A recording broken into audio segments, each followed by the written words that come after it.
Oi, pessoal, tudo bem?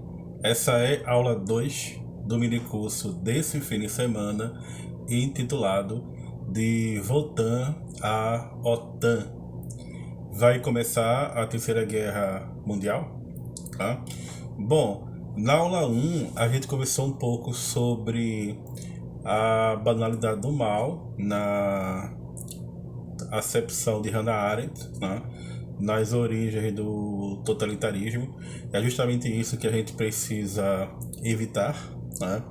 Interessante que poucas pessoas observam isso, mas a tese de doutorado de Hannah Arendt foi sobre o conceito de amor em Santo Agostinho. Né? É por isso que eu sempre percebi na filosofia política da Hannah Arendt algo agostiniano, né? Em que sentido?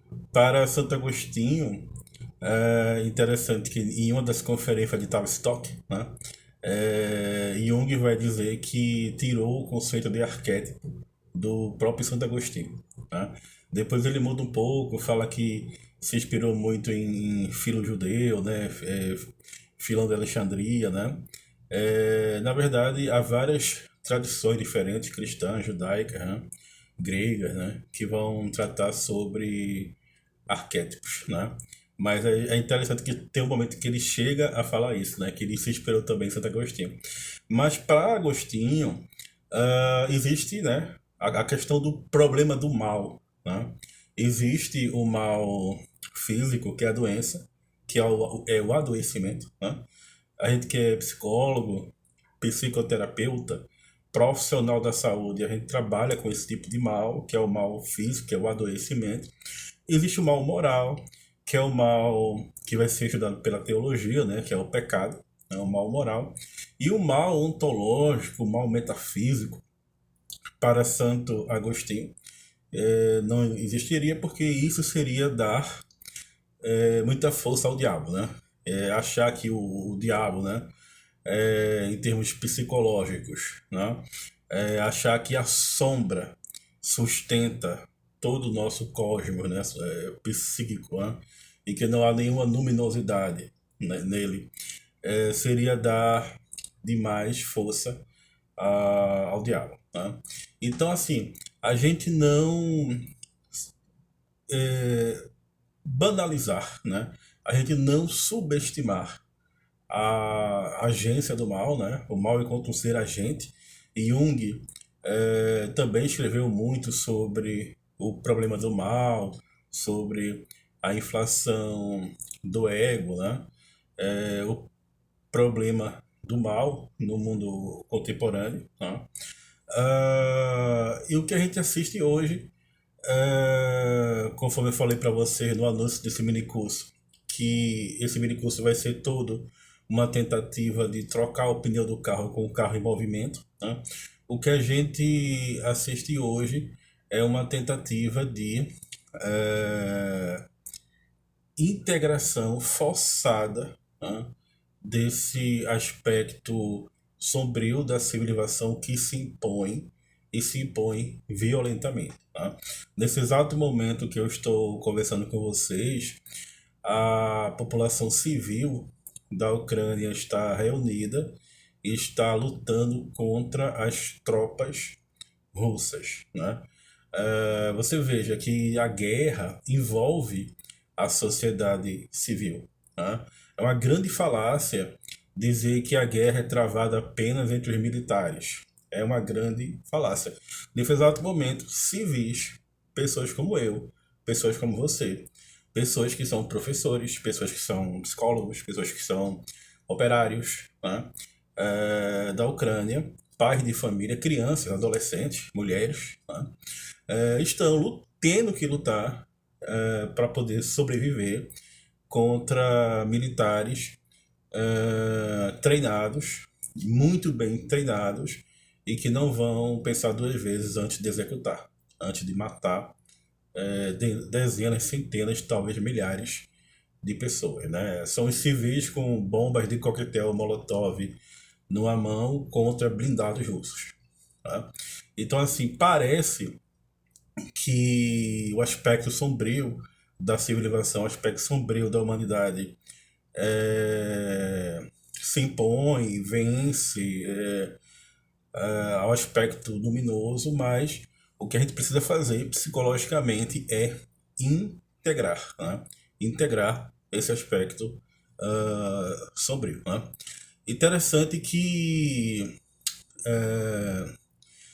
quando Jung fala, por exemplo, de Wotan, e aí ele vai dizer que Wotan é o deus da guerra, é o deus da embriaguez, é um deus errante que desperta tal qual um vulcão adormecido, tá? Uma vez que o próprio Nietzsche havia proclamado a morte de Deus. E aí o arquétipo cristão que reprimiu a imagem de volta se enfraquece, né? Boa parte do que se entende por antissemitismo, que graçou na época da Segunda Guerra Mundial, tem muito a ver com a tentativa de apagamento da civilização do mito judaico, tá? Do mito fundamental do judaísmo, que por sua vez tende também a apagar o próprio mito cristão, tá? Aqui tem um curso em andamento ainda no canal que ainda vai ter conclusões, inclusive com casos clínicos, né? Que é justamente o Cristo, o símbolo do si mesmo. Interessante que mesmo que você seja um ateu e não acredite em deuses, e de certo modo, como diria o Padre Zezinho, né, que eu gosto muito, né, no final somos todos ateus, né? Porque a gente sempre desacredita de um Deus e do outro para poder acreditar no Deus nosso, tá? Por exemplo, eu não acredito em Wotan enquanto um Deus metafísico, realmente existente, né, que tem a perfeição da existência em si mesmo, eu não acredito. Mas aí é que está a grande questão junguiana que a gente precisa entender. Mesmo que nós não acreditemos mais nos deuses, mesmo que nós não acreditemos mais em Wotan, que a gente não acredite mais em Dionísio, que a gente não acredite mais em Apolo, né? Que a gente não acredite mais em Hermes, os processos psicológicos que deram origem a essas representações coletivas continuam a existir e continuam a agir sobre mim, e nesse sentido eles são reais. É isso que a gente precisa entender, né? Eu, por exemplo, não acredito em volta, de um ponto de vista metafísico, do ponto de vista ontológico, eu não creio nisso. Mas os processos psicológicos que deram origem à representação coletiva de volta, né, continuam a existir no inconsciente e continuam agindo sobre nós, e continuam agindo sobre mim, e continuam agindo sobre você. E quer eu queira ou não, eu acho que estamos diante de uma psique objetiva, e aí conceitos como liberdade, por exemplo, se torna um conceito relativo, né?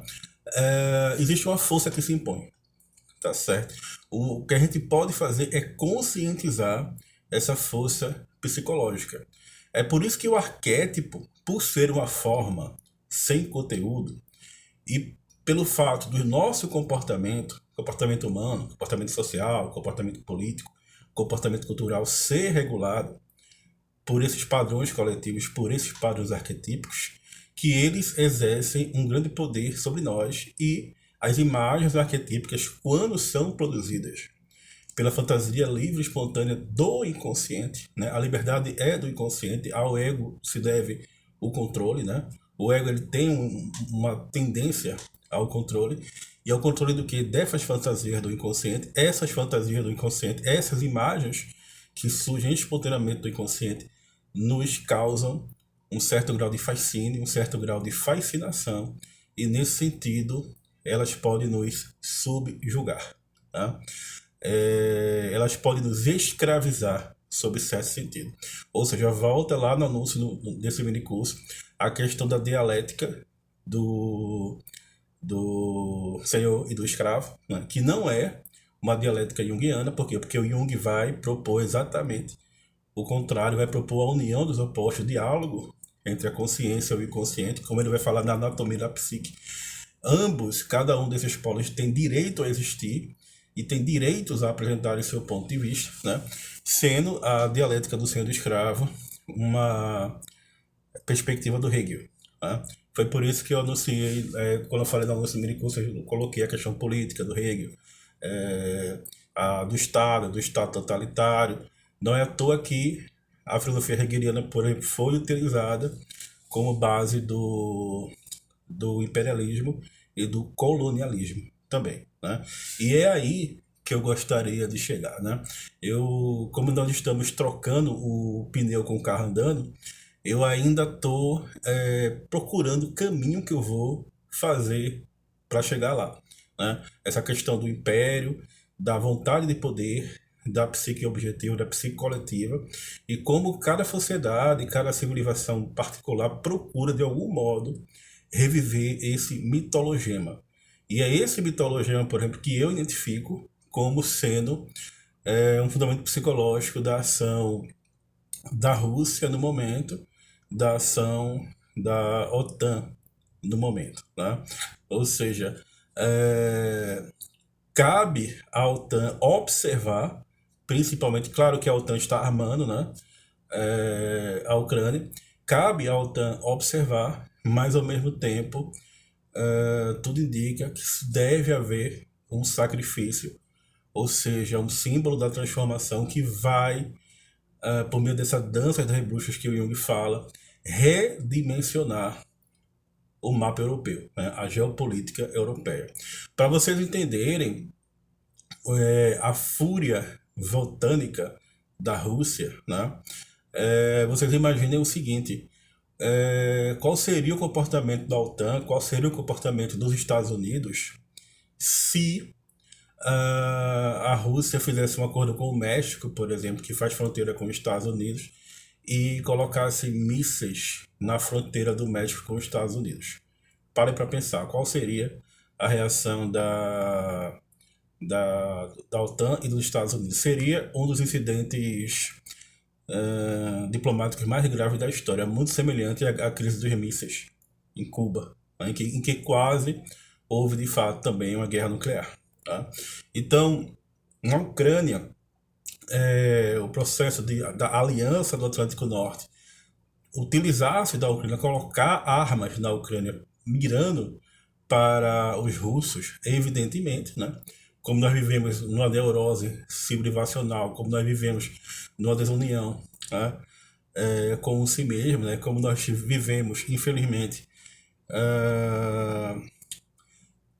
com a grande fraqueza no que diz respeito à união dos opostos, o resultado é a guerra. Né? Interessante, né, que esses padrões psicológicos que deram origem, né, a representações coletivas dos deuses, Wotan, Dionísio, Apolo, Hermes, né, continuam a agir sobre nós e, em certo sentido, por não serem integrados à consciência, se transformaram em doenças. É exatamente isso que o Jung vai falar em Psicologia e Alquimia. Né?